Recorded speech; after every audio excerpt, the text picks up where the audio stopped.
ન માવો ન મિલ્ક મેડ ન મિલ્ક પાવડર, ફક્ત 2 ચમચી ઘીથી તૈયાર થઈ જશે 1.5 કિલો ગાજરમાંથી આ હલવો.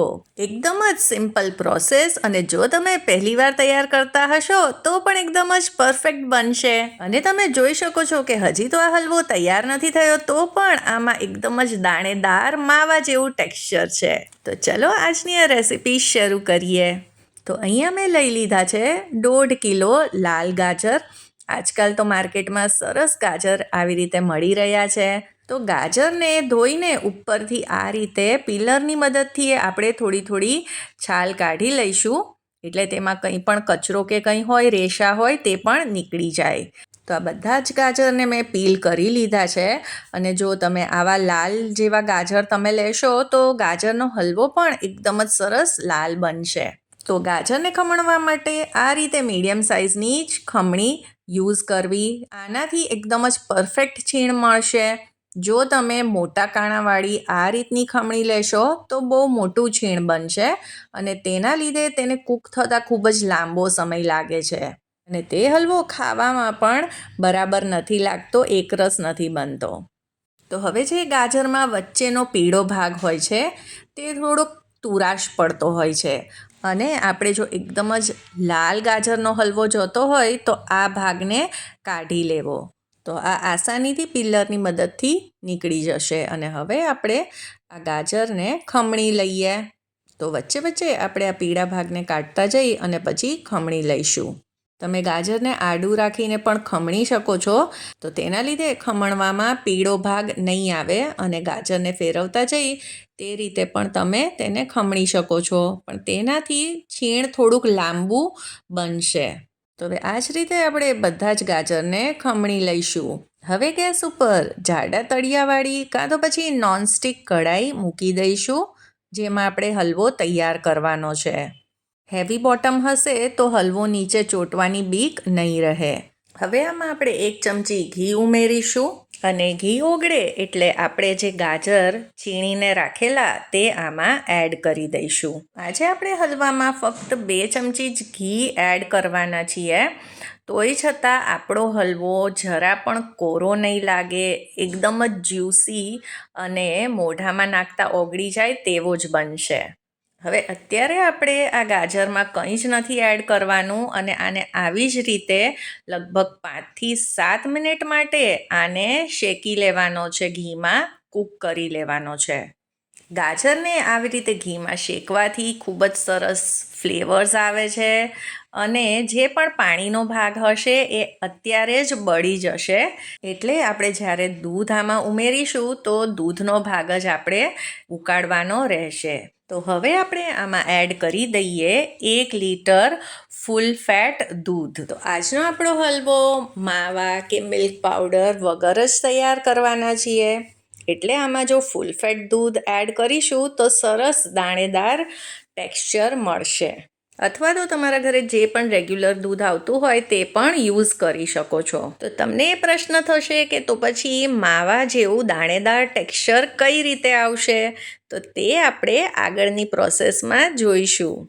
તો હવે આપણે સૌથી પહેલાં આમાં ખાંડ એડ કરી દઈએ. તો અહીંયા મેં 1/4 કપ ખાંડ એડ કરી છે. તો તમારા ઘરમાં જે રીતે ગળપણ ખવાતું હોય તે રીતે તમે ખાંડ એડ કરી શકો છો.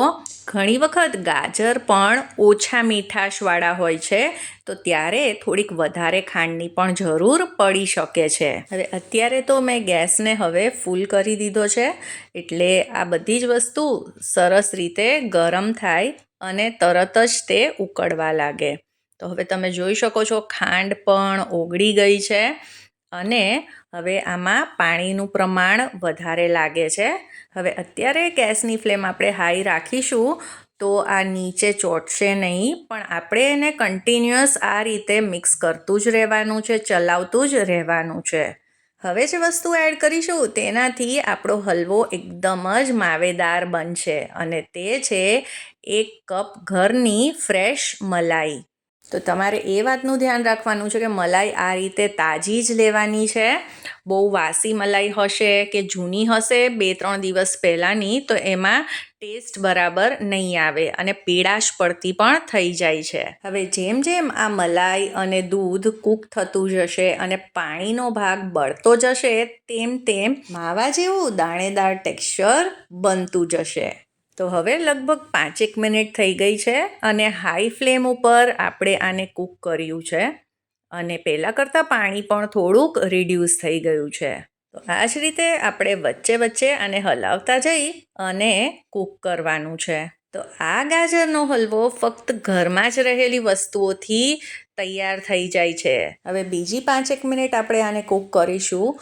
તો આ રીતે તેનો પાણીનો ભાગ એકદમ જ ઓછો થઈ ગયો છે અને હવે તમે આને જોશો તો આમાં જે માવેદાર ટેક્સચર છે તે આવવા લાગ્યું છે અને હજી જેમ જેમ કૂક થશે તો બધું જ દૂધ અને મલાઈનો ભાગ છે તે બળી જશે ત્યારે આમાં આવી રીતે માવા જેવા દાણા આવી જશે.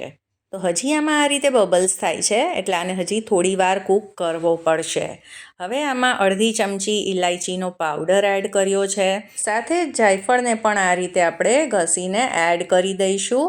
જાયફળનો ફ્લેવર આમાં ખૂબ જ સરસ આવે છે અને હવે આને ફરીથી લગભગ 3 થી 4 મિનિટ આપણે કૂક કરીશું. આ કૂક થાય છે ત્યાં સુધી બીજા ગેસ ઉપર આપણે વઘારી આમાં 1 ચમચી ઘી એડ કરી દઈશું અને 12 થી 15 કાજુને આ રીતે નાના પીસમાં કટ કરી અને એડ કરી દઈશું. હવે અહીંયા મેં આ રીતે કિશમિશ લીધી છે, પીળી અને કાળી બંને. હવે ડ્રાયફ્રૂટ્સ તમે તમારી મનપસંદના લઈ શકો છો. હવે 1 મિનિટ માટે આપણે આને આમાં ફ્રાય કરી લઈશું અને પછી હલવામાં એડ કરી દઈશું. તો હલવો તૈયાર થવામાં થોડીક વાર હોય લગભગ 5 મિનિટ જેટલી ત્યારે જ આપણે આમાં ડ્રાયફ્રૂટ્સ એડ કરી દઈશું અને હજી આપણે આને કૂક કરીશું જ્યાં સુધી આમાંથી બધો પાણીનો ભાગ બળી નથી જતો. હવે જેમ જેમ આમાંથી પાણીનો ભાગ બળવા લાગશે તેમ તેમ હલવાનો કલર પણ ડાર્ક થતો જશે અને તમે જોઈ શકો છો કે બીજી 5 થી 7 મિનિટ કૂક કર્યા પછી હવે આપણો આ હલવો તૈયાર છે. તો તમે આને કેવી રીતે ખાવાનું પસંદ કરશો, ગરમા ગરમ કે પછી ઠંડો કરીને? તો આશા કરું છું કે આજની આ રેસીપી તમને પસંદ આવી હશે અને જો પસંદ આવી હોય તો તેને લાઈક કરજો, તમારા ફ્રેન્ડ્સ અને ફેમિલીમાં જરૂરથી શેર કરજો અને ચાર્મીસ ગુજરાતી રસોઈને સબસ્ક્રાઈબ કરવાનું બિલકુલ ના ભૂલતા. મળીએ ફરી કાલે નવી રેસીપી સાથે. સૌને જય શ્રી કૃષ્ણ.